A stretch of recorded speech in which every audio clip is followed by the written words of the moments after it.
pri tomto novom videu, ako ste si už asi k názve všimli, pôjde o Back to School DIY.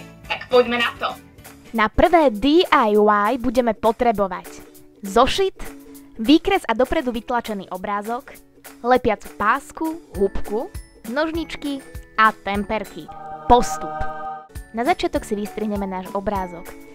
Treba ho obstrihnúť naozaj precízne. Keď sme hotoví, tak ho podlepíme lepiacou páskou a prilepíme na výkres. Záber, kde to lepím a začínam maľovať, sa neuchoval vzhľadom k tomu, že som zabudla zapnúť foťák. Zvolila som si základné farby, a to modrú, červenú a fialovú, a následne som pridala trochu rúžovej a bielej. Celý princíp maľovania je veľmi jednoduchý. Na jeden roh húbky si nanesiete trošku farby a pošúchate na mieste, kde chcete túto farbu mať.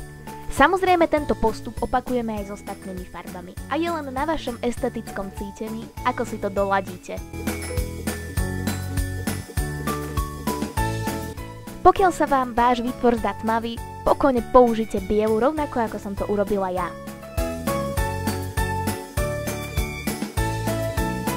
Ak ste so svojou galaxiou už spokojní, je čas na ňu pridať hviezdy, a to za pomoci štetca, troška vody a bielej farby.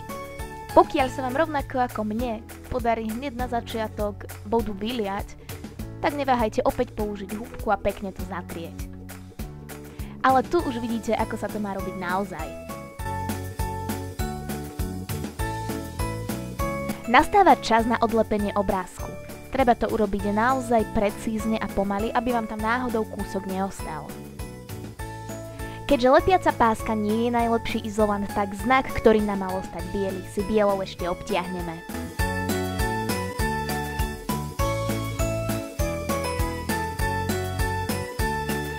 Nakoniec už len vrchnú stranu nášho zošita potrieme lepidlom, nanesieme naozaj veľmi veľa lepidla, aby sa nám to následne neodlepilo. No a prilepíme. Máme hotovo. Na druhé DIY budeme potrebovať Caris blok, obrázky podľa vášho výberu, lepidlo a papiere s nožničkami. Postup. Tieto obrázky som si dopredu povystrihovala do tvaru trojuholníkov. Predtým, než som ich nalepila, som si ich najskôr rozložila, aby som vedela, či mi budú sedieť. A teraz prichádza na radu lepenie, ktorého bude v tomto DIY naozaj veľa. Každopádne, či zvolíte rovnaké rozloženie obrázkov, je čisto na vás. Keď už máme obrázky nalepené, tak ich z vrchu prejdeme lepidlom a počkáme, kým nám zaschne. Je to naozaj len na vás, ako si nadekorujete tento Caris blok. Tu si však môžete pozrieť, ako som to spravila ja. Mne osobne sa veľmi páčia polaroidové snímky, preto som sa rozhodla vyrobiť niečo podobné. Je to veľmi jednoduché. Vybrala som si fotku a vystrihla o niečo väčší biely papier. Potom som túto fotku na tento papier prilepila. A voilà, Polaroid je na svete. Dobrým spôsobom na ozvláštnenie je ozdobná páska, ktorú som rovnako aj ja použila. A pomocou lepiacej pištole som tieto drobné ozdoby prilepila na Caris blok.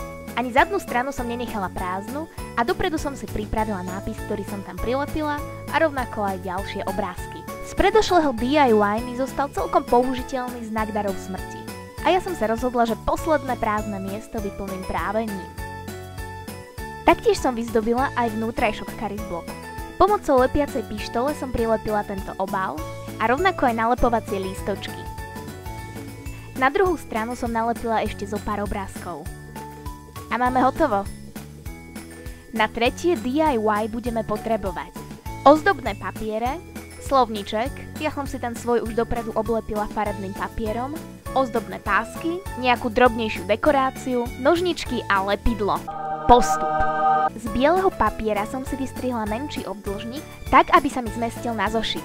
Podľa neho som si vystrihla ďalší, väčší z tohto zeleného ozdobného papiera a potom ešte jeden väčší z tohto guličkového. Rozmery som pomocou nožničiek ešte trošku upravila a teraz zostáva len tieto papieriky pekne na seba nalepiť. Na dekoráciu zo zadu som použila ozdobné pásky, ktoré som si nastrihala na menšie kúsky a lepila som ich takto do šikma. Potom som už len nalepila nápis a spredu siluetu Snape'a. Máme hotovo. OK, ja dúfam, že sa vám toto video páčilo, že sa keď tak necháte inšpirovať niečím, čo som tu vytvorila. Ak áno, určite mi to pošlite na facebookovú stránku, ktorú nájdete v popise. A tam nájdete aj ostatné sociálne siete, ako Facebook teda. Výborne. A ja sa s vami lúčim, majte sa krásne. Užite si školu. OK.